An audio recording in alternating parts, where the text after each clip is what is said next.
Hello and welcome to our YouTube channel. For those of you who don't know me, I'm Rev Jonathan Philpott. I'm the vicar of St Mary's Church in Barrow and St Bridget's Church in Breen. Well, if we'd been able to join together in church today, it would have been a joint service for our two churches, and we had all sorts of great plans for the service, having set it aside as Mission Sunday. And actually, I think this may just have been a case of planning something that, with hindsight, makes a huge amount of sense given the circumstances we're facing in the world at the moment. As churches, we've been taking part in something called Partnership for Missional Church.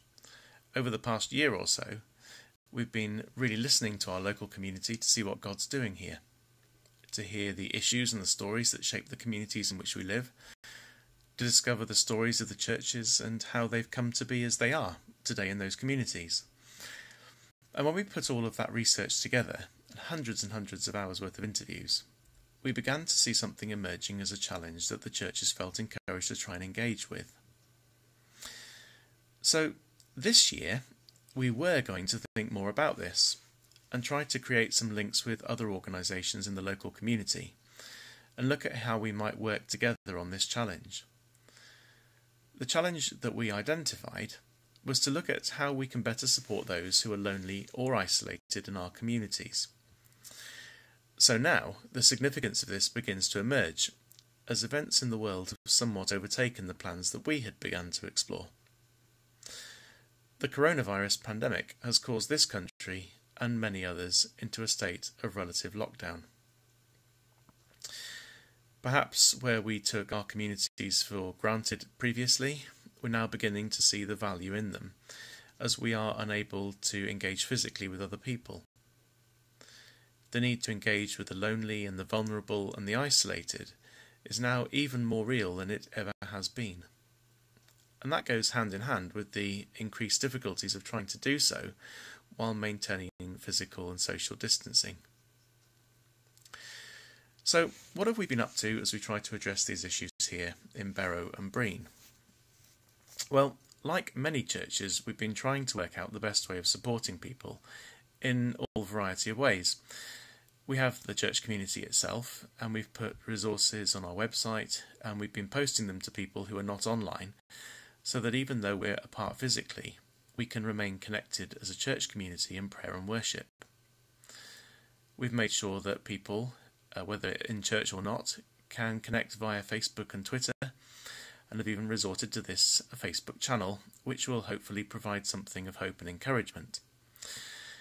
And we are in the process of finalising a prayer diary that people can use each day if they'd like to. Before everything escalated, we also delivered postcards to every home in the parishes of Barrow and Breen, to say that we are here and have a team of people waiting and willing to connect with those who are isolated or concerned about what's happening. And we also wrote to every family in our local school, as well as all of the staff, to say that the church here is still open and willing to listen, if appropriate, to pray with them, even though the building is closed for worship. We've been signposting people to resources for families and children. As a family of Philpotts, we've been enjoying and watching the Worship for Everyone live streams as one example of what's available out there. We've been liaising with our local parish councils, residents' association, school and village agent, so that as things begin to arise in the community, we can work together to try and meet those needs practically where possible. Now, none of these things might in themselves seem particularly radical, and in many ways they aren't. But it is our response as a missional church, loving and wanting to be a part of our local community, because we do care about those we live amongst. The Gospel reading that's been set for today is John chapter 11 verses 1 to 45, a fairly long passage all about the death of Lazarus, one of Jesus' friends. It's a time of great sadness, of mourning in a difficult situation.